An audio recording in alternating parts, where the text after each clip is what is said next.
Halo Sobat Pintar, semangat pagi. Jumpa kembali bersama Bu Guru di YouTube channel Guru Mandiri. Assalamualaikum warahmatullahi wabarakatuh. Sobat Pintar, apa kabarnya kalian pagi hari ini? Bu Guru selalu harap dan doakan agar kalian semua senantiasa dalam keadaan sehat walafiat. Tidak lupa untuk selalu bersemangat. Pagi hari ini, Bu Guru akan menyampaikan materi pelajaran untuk kelas 5, tema 1, subtema 1, organ gerak hewan, pembelajaran ketiga. Namun sebelum kita mulai, marilah kita awali pembelajaran kita pagi hari ini dengan pembacaan doa terlebih dahulu, agar kita semua senantiasa diberikan kesehatan dan juga kemudahan untuk memahami materi pelajaran yang akan Bu Guru sampaikan pada pagi hari ini. Adapun tujuan pembelajaran kita hari ini, yang pertama, siswa dapat menerapkan nilai-nilai yang terkandung pada sila Pancasila dalam kehidupan sehari-hari. Yang kedua, siswa dapat memahami kondisi geografis wilayah negara Indonesia. Anak-anak, kalian masih ingat pada pembelajaran sebelumnya ada Edo yang sedang bermain di kandang kelinci milik Pak Rudi. Nah, selesai bermain, Pak Rudi mengajak Edo mengumpulkan air seni kelinci. Air seni kelinci tersebut oleh Pak Rudi disalurkan melalui saluran-saluran air dan dikumpulkan ke dalam satu wadah penampungan. Edo berkata kepada Pak Rudi, "Ih, bau sekali, Pak." Benar Edo, meskipun bau, tetapi air seni kelinci ini sangat baik digunakan sebagai bahan pupuk cair organik untuk tanaman. Sayuran akan tumbuh dengan subur, tanaman buah akan cepat berbuah, dan tanaman bunga akan cepat berbunga. Jawab Pak Rudi. Tiba-tiba, Pak Eko datang ke kandang kelinci. Pak Eko meminta air seni kelinci milik Pak Rudi untuk memupuk sayuran di belakang rumahnya. Dengan ikhlas, Pak Rudi pun memberikan sebagian air seni kelinci tersebut kepada Pak Eko. Melihat hal tersebut, Edo bertanya, "Pak, kenapa air seni kelinci itu diberikan kepada Pak Eko? Kan sayang, Pak," tanya Edo penasaran. "Iya, tidak apa-apa Edo, kita harus saling membantu. Jika ada orang yang membutuhkan bantuan, kita harus secara ikhlas dan sukarela memberikan bantuan. Karena kita ini makhluk sosial, artinya tidak dapat hidup sendiri dan membutuhkan bantuan orang lain," jawab Pak Rudi. Dan ingat, saling membantu dan tolong-menolong adalah bentuk dari pengamalan sila Pancasila juga loh, tambah Pak Rudi. Benar sekali, Pak. Jika tidak salah, sila kemanusiaan yang adil dan beradab, kata Edo. Nah, anak-anak, kita akan belajar tentang nilai-nilai yang terkandung dalam sila-sila Pancasila. Hal-hal apakah yang harus kita pahami? Simak baik-baik ya. Nilai-nilai Pancasila perlu kita kembangkan dalam kehidupan sosial budaya agar tercipta suasana yang tenang, sejahtera, damai, dan aman. Lambang negara Indonesia adalah Garuda Pancasila. Pada bagian tengah burung Garuda terdapat perisai yang berisi lambang sila Pancasila. Ayo coba kalian perhatikan ya. Apakah kalian masih ingat apa saja lambang tersebut dan bagaimana bunyi dari sila Pancasila? Nah, apa sih pengamalan sila Pancasila itu? Pengamalan sila Pancasila artinya penerapan nilai-nilai Pancasila dalam kehidupan sehari-hari. Berikut ini adalah nilai-nilai yang terkandung dalam sila-sila Pancasila. Yang pertama, sila ketuhanan yang Maha Esa. Nilai-nilai yang terkandung diantaranya saling menghormati dan bekerja sama antar pemeluk agama yang berbeda-beda. Selanjutnya, tidak boleh memaksakan suatu agama dan kepercayaan kepada orang lain. Yang ketiga, harus saling menghormati kebebasan dalam menjalankan ibadah. Itulah nilai-nilai yang terkandung dalam sila yang pertama. Selanjutnya adalah nilai yang terkandung dalam sila kedua, kemanusiaan yang adil dan beradab. Yang pertama, mengembangkan rasa saling mencintai sesama manusia. Yang kedua, mengembangkan sikap tenggang rasa. Yang ketiga, menjunjung tinggi nilai-nilai kemanusiaan. Yang keempat, gemar melakukan kegiatan kemanusiaan. Dan yang kelima, berani menegakkan kebenaran dan keadilan. Selanjutnya, nilai yang terkandung pada sila ketiga, yaitu Persatuan Indonesia. Di antaranya, menjaga persatuan dan kesatuan negara Republik Indonesia. Yang kedua, menerapkan sikap cinta tanah air, rela berkorban demi bangsa dan negara.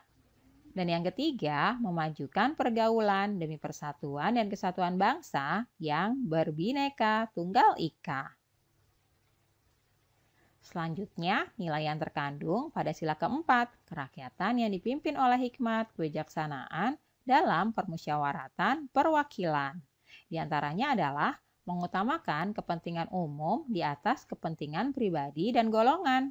Yang kedua, tidak memaksakan kehendak kepada orang lain. Dan yang ketiga, mengutamakan budaya musyawarah dalam menyelesaikan masalah dengan diliputi oleh semangat kekeluargaan.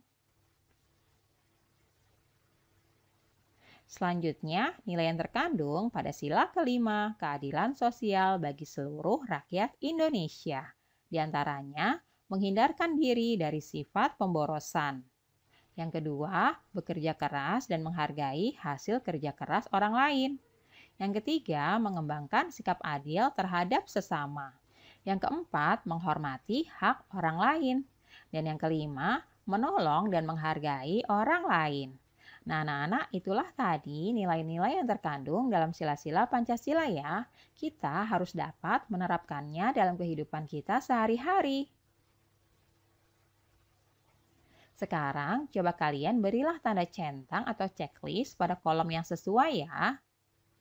Berikut ini kalian bisa tuliskan perilaku atau sikap yang sesuai dengan nilai Pancasila.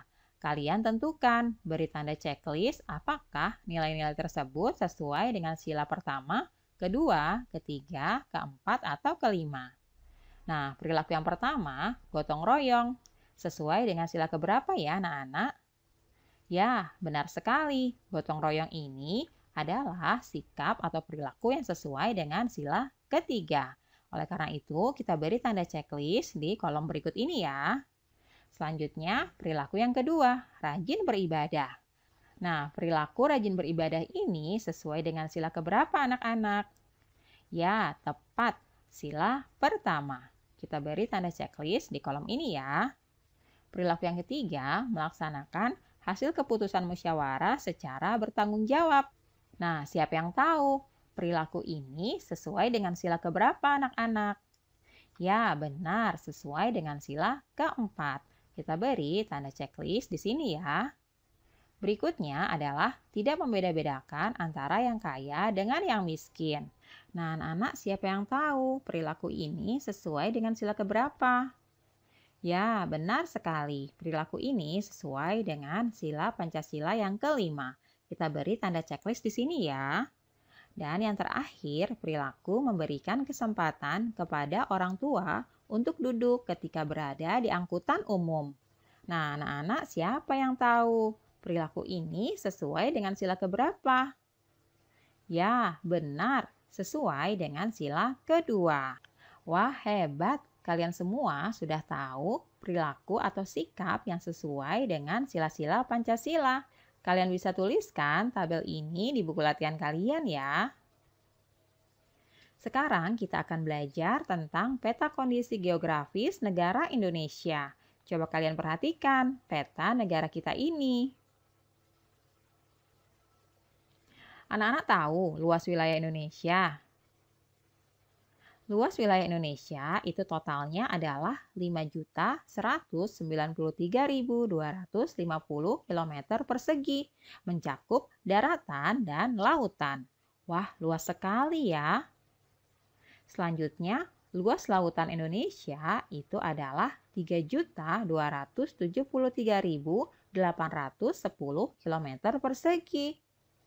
Sedangkan luas daratan Indonesia adalah 1.919.440 km persegi. Wah, itu artinya Indonesia memiliki lautan yang lebih luas daripada daratan. Selanjutnya, Indonesia juga memiliki jumlah pulau sebanyak 17.508 pulau, terdiri dari pulau besar maupun pulau kecil. Wah, luas sekali ya wilayah Indonesia. Kita harus selalu menjaganya. Selanjutnya, kita akan belajar tentang letak geografis Indonesia. Siapa yang tahu apa yang dimaksud dengan letak geografis? Letak geografis adalah letak suatu daerah atau negara dilihat dari kenyataannya di permukaan bumi. Letak geografis biasanya dibatasi oleh berbagai komponen alam yang ada di bumi. Misalnya, benua, samudra, gunung, maupun gurun. Nah, berdasarkan letak geografisnya, Indonesia terletak di antara dua benua dan dua samudra. Kalian perhatikan ya, ini adalah wilayah geografis Indonesia. Letaknya di antara dua benua, yaitu benua Asia dan benua Australia. Selanjutnya, Indonesia juga terletak di antara dua samudra, yaitu Samudra Hindia dan juga Samudra Pasifik. Itulah letak geografis negara kita Indonesia ya, anak-anak. Nah, berikutnya batas wilayah Indonesia. Pada bagian utara, Indonesia berbatasan dengan Malaysia, Singapura, Filipina, Laut Cina Selatan, dan Samudra Pasifik. Selanjutnya, di bagian selatan berbatasan dengan negara Timor Leste, Australia, dan Samudra Hindia. Berikutnya, di bagian barat, Indonesia berbatasan dengan Samudra Hindia. Dan di wilayah timur, Indonesia berbatasan langsung dengan negara Papua Nugini dan juga Samudra Pasifik. Nah, anak-anak, selanjutnya letak astronomis Indonesia. Letak astronomis itu merupakan letak suatu wilayah berdasarkan garis lintang dan garis bujur. Garis lintang adalah garis hayal yang melintang di permukaan bumi dari barat ke timur. Nah, yang dimaksud garis lintang adalah seperti ini anak-anak. Coba perhatikan ya. Pada garis merah ini itu merupakan garis lintang, yaitu garis hayal yang melintang dari arah barat ke arah timur. Selanjutnya, garis bujur. Yang dimaksud garis bujur adalah garis hayal yang menghubungkan kutub utara dan kutub selatan. Nah, kalian perhatikan baik-baik ya. Inilah yang disebut dengan garis bujur, menghubungkan kutub utara dan kutub selatan. Nah, anak-anak, kalian perlu ketahui letak astronomis Indonesia itu adalah 6 derajat lintang utara sampai dengan 11 derajat lintang selatan dan membujur dari 95 derajat bujur timur sampai dengan 141 derajat bujur timur. Nah, anak-anak, tugas kalian di rumah, coba kalian tuliskan sikap dan perilaku kalian yang sudah sesuai dengan nilai-nilai yang terkandung dalam sila Pancasila. Nah, selanjutnya coba kalian gambarkan peta negara Indonesia ya. Kalian buat latihan tersebut di buku kalian dengan rapi. Nah, anak-anak, alhamdulillah pembelajaran hari ini sudah selesai. Terima kasih sudah menyaksikan video pembelajaran pada pagi hari ini. Sampai jumpa lagi pada video pembelajaran selanjutnya ya. Salam sehat dan tetap semangat. Wassalamualaikum warahmatullahi wabarakatuh.